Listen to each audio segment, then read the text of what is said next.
ತಾಲೂಕು ಏನು ಬೇಕಾಗಿದೆ ಅಥವಾ ಮಳೆ ಆಗದ ಇರೋಂಥ ಸಂದರ್ಭ ಇರೋದು ನೀರಿನ ನೀರಿನ ಸಮಸ್ಯೆಗಳನ್ನು ಅಲ್ಲಿ ಜಿಲ್ಲೆಗೆ ಹೋಗಿ ವರದಿ ಕೊಡಬೇಕಂತ ಸರ್ಕಾರ ಹೇಳಿದ ಹಿನ್ನೆಲೆಯಲ್ಲಿ ಇವತ್ತು ಬಂದಿದ್ದೇವೆ. ಸಾಕಷ್ಟು ಶಾಸಕರ ಅಭಿಪ್ರಾಯ, ಅಧಿಕಾರಿಗಳು ನಮ್ಮ ಅನಿಸಿಕೆಗಳನ್ನು ಚರ್ಚೆ ಮಾಡಿದ್ದೀವಿ. ಇದರಲ್ಲಿ ಭಾಳಷ್ಟು ಸೂಚನೆಗಳನ್ನು ಕೊಟ್ಟಿದ್ದೀವಿ, ಕೆಲವು ಮಾಹಿತಿಗಳನ್ನ ಕೊಡ್ಲಿಕ್ಕೆ ಕೇಳಿದ್ದೀವಿ. ಸೊ ಇದೆಲ್ಲ ಆಗಲಿಕ್ಕೆ ಒಂದು ವಾರಲ್ಲಿ ಒಂದು ಹಂತಕ್ಕೆ ಬರ್ಬೋದು. ಆದರೆ ನಮ್ಮ ಕಂಡು ಬಂದಂತೆ ಇಲ್ಲಿವರೆಗೆ ಅಂಥ ಮೇಜರ್ ಕುಡಿ ನೀರಿನಾದ್ರಲ್ಲಿ ಬೇರೆ ಸಮಸ್ಯೆಗಳು ಉದ್ಭವ ಆಗಿಲ್ಲ. ಸೊ ಬಹುಶಃ ಮಳೆ ಆಗದೆ ಹೋದರೆ ಹೀಗೆ ಇನ್ನೊಂದು 2 ತಿಂಗಳ ಇದು ಉದ್ಭವ ಆಗ್ತದೆ. ಅವಾಗೇನು ಮಾಡಬೇಕು ಅನ್ನೋದು ಭಾಳ ದೊಡ್ಡ ಸಮಸ್ಯೆ. ಸೊ ಈಗತಿ ಸದ್ಯಕ್ಕೆ ಯಾವುದೇ ಸಮಸ್ಯೆ ಇಲ್ಲಿ ಕಂಡು ಬರ್ತಾ ಇಲ್ಲ. ಸೊ ಪ್ರಿಕಾಷನ್ ತೊಗೊಳ್ಳಿಕ್ಕೆ ಕೂಡ ಹೇಳಿದ್ದೀವಿ, ಮುಂದೆ ಯಾವ ರೀತಿ ನೀವು ತಯಾರಿಲಿರ್ಬೇಕಂತ. ಸೊ ಅದು ಬಂದಾಗ ನೋಡೋಣ, ಇನ್ನೊಂದು ತಿಂಗಳು 2 ತಿಂಗಳ ನಂತರ ಅದರ ಇಂಪ್ಯಾಕ್ಟ್ ಗೊತ್ತಾ. ಇಲ್ಲ, ಈಗ ಅದನ್ನೇ ಹೇಳಿದಿಲ್ಲ, ಅವ್ರು ರೆಡಿ ಮಾಡ್ಕೊಳ್ಳಿಕ್ಕೆ ಹೇಳಿದ್ದೀವಿ. ಅವ್ರು ನೀವು ಹೇಳ್ದಂಗೆ ಇಲ್ಲಿವರೆಗೆ ಬೇರೆ ಬೇರೆ ಸಮಸ್ಯೆಗಳಿಂದ ಹೇಳ್ತಾ ಇದ್ರು ಅವರು.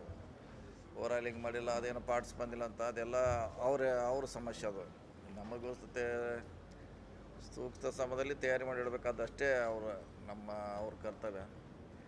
ಸೊ ನಾವು ಫಾಲೋ ಅಪ್ ಮಾಡ್ತೀವಿ ಅದನ್ನು ಬೇಗ ಸ್ಟಾರ್ಟ್ ಮಾಡಲಿಕ್ಕೆ.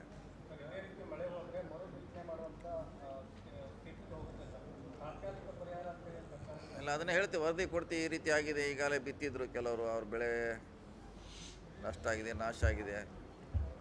ಇದು ಕೇವಲ ಹಾವೇರಿಯಲ್ಲ, ಇಡೀ ರಾಜ್ಯದಲ್ಲಿ ಕೂಡ ಈ ರೀತಿ ಆಗಿದೆ. ಸರ್ಕಾರದ ಗಮನಕ್ಕೆ ತರ್ತೀವಿ, ಹಾವೇರಿಯಲ್ಲಿ ಏನಾಗಿದೆ, ಧಾರವಾಡದಲ್ಲಿ ಏನಾಗಿದೆ, ಬೆಳಗಾವಿಯಲ್ಲಿ ಏನಾಗಿದೆ. ಅದ್ರ ಬಗ್ಗೆ ಸರ್ಕಾರ ಅಂತಿಮವಾಗಿ ತೀರ್ಮಾನ ಮಾಡಬೇಕು. ಅವರು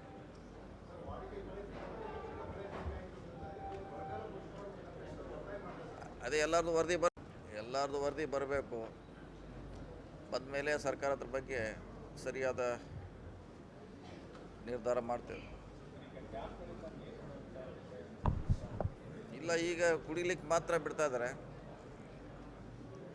ನಮ್ಮ 500 ಮಾತ್ರ ಕ್ಯೂಸೆಕ್ಸ್ ಬರ್ತಾ ಇದ್ದಾರೆ, ಅದು ನಮ್ಮ ಭದ್ರಾವತಿಯಿಂದಾರೆ. ಸೊ ಇನ್ನೂ ಭಾಳಷ್ಟು ಬರಬೇಕದು. ಬಂದಾಗ ಸ್ವಲ್ಪ ಪರಿಹಾರ ಆಗ್ತದೆ. ಸದ್ಯಕ್ಕೆ 500 ಏನೋ ಬಿಡ್ತಾ ಇದ್ದಾರೆ ಅಷ್ಟೇ, 500 ಕ್ಯೂಸೆಕ್ಸ್.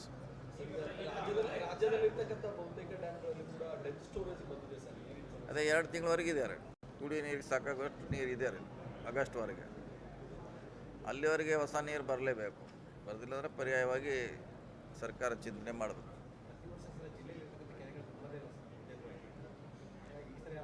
ಎಲ್ಲ ಕರೆಕ್ಟಾಗಿ ತುಂಬಿಸ್ಬೇಕಲ್ಲ. ಇವರು ನೀರು ಬರ್ತದೆ ರೆಡಿ ಇರಬೇಕು. ಇವರು ನೆಕ್ಸ್ಟ್ ಏನೋ ಸ್ಟಾರ್ಟ್ ಆಗಬೇಕು. ಇವರು ಕೊನೆಗೆ ನೋಡ್ತಾರೆ, ಇನ್ನೇನು ನೀರು ಕಡಿಮೆ ಆಗ್ತಿರೋದು ಆವಾಗ ಸ್ಟಾರ್ಟ್ ಮಾಡ್ತಾರೆ ಇವರು.